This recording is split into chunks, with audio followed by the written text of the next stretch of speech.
नमस्कार साथियों, एक बार फिर आप तमाम लोगों का स्वागत है news views and motivation channel में। आज हम बात करेंगे अभी हुए पार्लियामेंट्री इलेक्शन के रिजल्ट के बारे में, उद्धव ठाकरे साहब के बारे में एवं और भी कुछ चुनावी सरगर्मियों के बारे में। साथियों, भारतीय जनता पार्टी की जो स्थिति थी, जितनी अच्छी थी, वो इस चुनाव में उतनी आ नहीं पाई। हालांकि मुझको इस बात का अंदेशा था, लेकिन फिर भी चुनावी पंडितों का अपना अपना मंतव्य था, अपनी अपनी दलीलें हैं। सरकार तो बन गई, इसमें कोई शक नहीं है। भारतीय जनता पार्टी की सरकार बनी है और मिलीजुली सरकार है, क्लियर मेजोरिटी नहीं है। फिर भी अब सवाल यह है कि ये जो स्थिति उत्पन्न हुई, जिसमें उत्तर प्रदेश की राजनीति में भारतीय जनता पार्टी को मात मिला, और दूसरा बिहार में भी भारतीय जनता पार्टी उतना अच्छा नहीं कर पाई। आखिर इसके पीछे वजह क्या है? कहाँ से आग लगी और कहाँ जा कर के ये आग बुझी है, यह समझने की आवश्यकता है। महाराष्ट्र में उद्धव ठाकरे साहब से बगावत या उनसे राजनीतिक लड़ाई, पार्टी का तोड़ना, फिर एनसीपी का तोड़ना, ये दोनों टूट जो है, इस टूट ने भारतीय जनमानस को एक बार यह विचार करने का मौका दे दिया कि लोग अपने फायदे के लिए ही राजनीति कर रहे हैं। और जब जनता जनार्दन के दिलो दिमाग पर कोई बात आ जाती है, तो वो अपने नेता को जो छला गया है, जो पिछड़ रहा है, जो लड़ने को तैयार है, जिसमें ताकत है, उसके साथ खड़ी हो जाती है।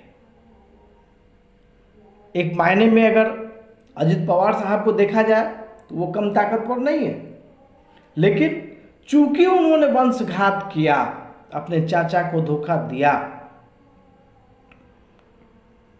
उनके साथ जनमानस नहीं रहा। जनमानस से ही लोकतंत्र में विजय मिलता है।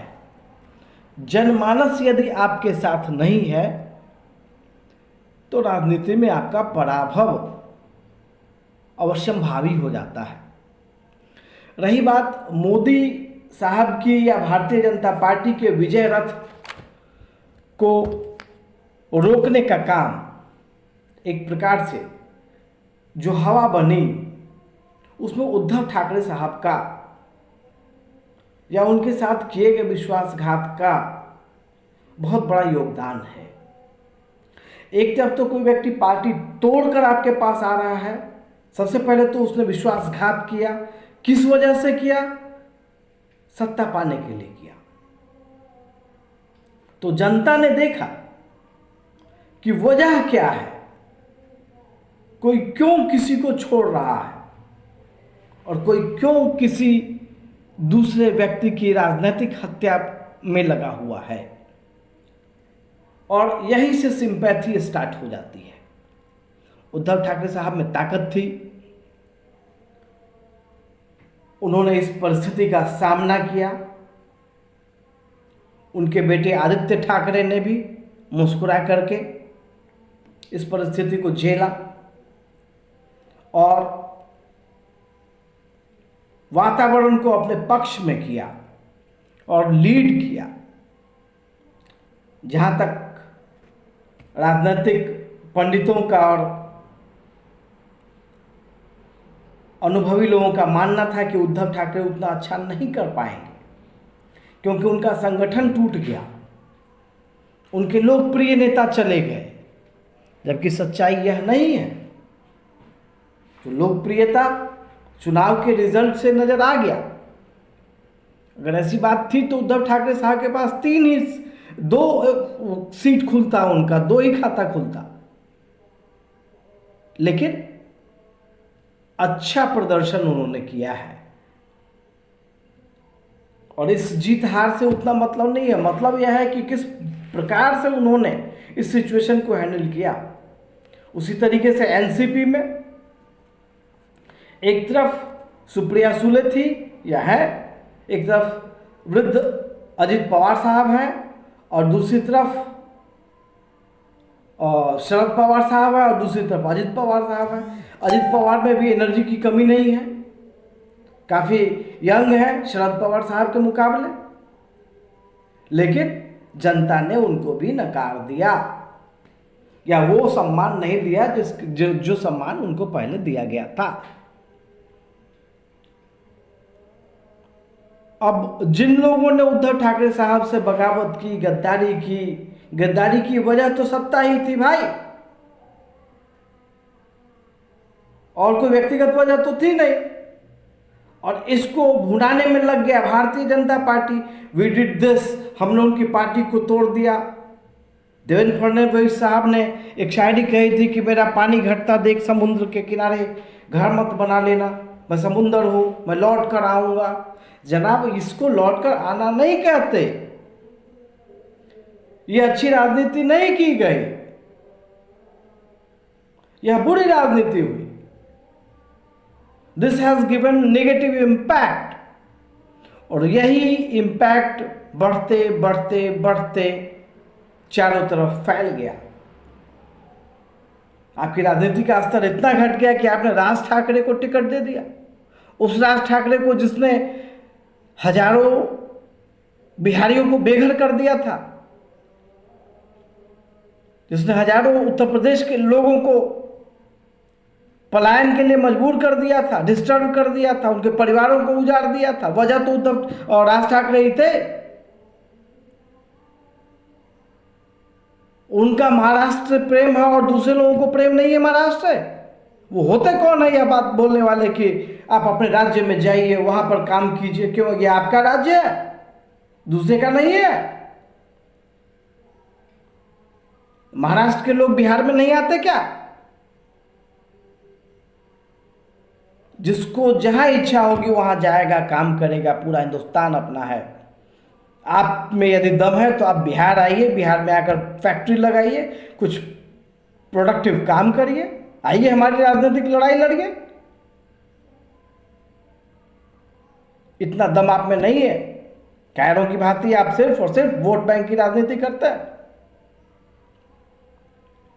हर प्रदेश में यदि लोग बंद के रह जाए, इस प्रदेश से दूसरे प्रदेश में ना जाए, तो यह तो गुलामी हो जाएगी। महाराष्ट्र के लोग बिहार क्यों नहीं आएंगे? और याद कीजिए 90 का दौर, जब मुंबई में बॉम्ब ब्लास्ट से दहल गया था सारा मुंबई। क्या आपके मुंबई के लोगों ने पलायन नहीं किया था उस वक्त? क्या बिहार के लोगों ने आपका स्वागत नहीं किया था? जब शिवसेना का स्टार्टिंग पॉइंट था, जब बाला साहब ठाकरे ने शिवसेना लॉन्च किया था, तो क्या उत्तर बिहार के लोग आपके साथ नहीं थे? उत्तर भारतीय लोग, यूपी और बिहार के लोग या दूसरे प्रांत के लोग, आपके अकेले दम पर ये शिवसेना बनी थी क्या? फालतू की बातें बैठकर करते हैं आप महाराष्ट्र में। दुनिया के किसी भी कोने में कोई भी व्यक्ति कभी भी कहीं भी जाने के लिए स्वतंत्र है। लोग अमेरिका जाके काम कर रहा है, लोग दुबई जाके काम कर रहा है, लोग वियतनाम जाके काम कर रहा है, लोग चेकोस्लोवाकिया में है, लोग स्विट्जरलैंड में है, और आप महाराष्ट्र में आने से लोगों को मना करेंगे? ये अच्छी बात नहीं है राज ठाकरे साहब। पूरी दुनिया अपनी है। रही बात महाराष्ट्र की संस्कृति, तो हमें गर्व है महाराष्ट्र की संस्कृति पर कि वहाँ के लोग अपने लोगों को पसंद करते हैं, आप लोगों को लाइक करते हैं, अपनी भाषा को पसंद करते हैं। बड़ी अच्छी बात है।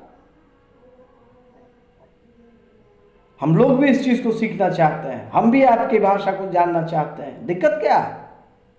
दिक्कत यह है कि बिहारियों को और उत्तर भारतीयों को मेहनत करने की आदत है। वो आपके बीच रहते हैं और आपसे आगे बढ़ते हैं। एक मजदूर की तरह आपके यहाँ जाते हैं, मजदूरी करते हैं, एक्सपीरियंस लेते हैं, अपना पसीना और खून बहाते हैं, और फिर वहीं पर वो अपनी छोटी सी दुकान खोल के बैठते हैं। और धीरे धीरे धीरे वो आपसे कंपटीशन करते हैं। आप इस कंपटीशन से डरते हैं। सच्चाई यही है।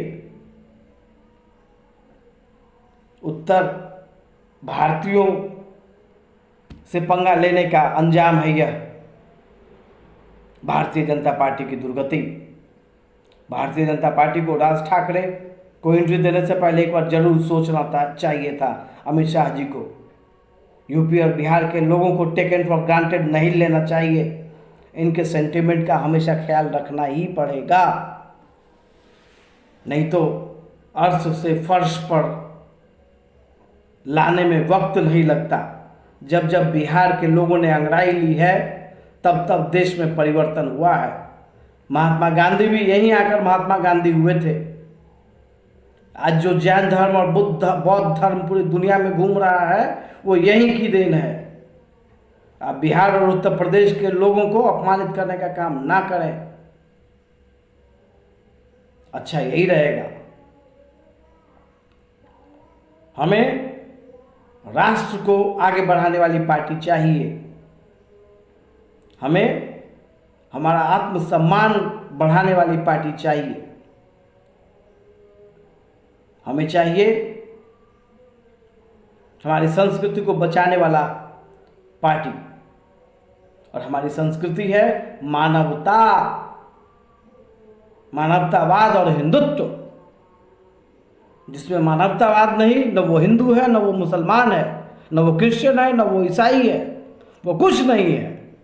वो पशु है, वो राष्ट्रद्रोही है, वो देशद्रोही है। इसलिए साथियों, काफ़ी दिनों से सोच रहा था इस मुद्दे पर बात करूं। महाराष्ट्र से लगी आग ने भारतीय जनता पार्टी को मेजॉरिटी से दूर रखा और राज ठाकरे का आना और उत्तर भारतीयों का नाराज होना और भी कारण है। अयोध्या पर मेरा रिसर्च जारी है। समय मिलते ही मैं उस पर वीडियो बनाऊंगा और आप लोगों के बीच आऊँगा। तब तक के लिए धन्यवाद।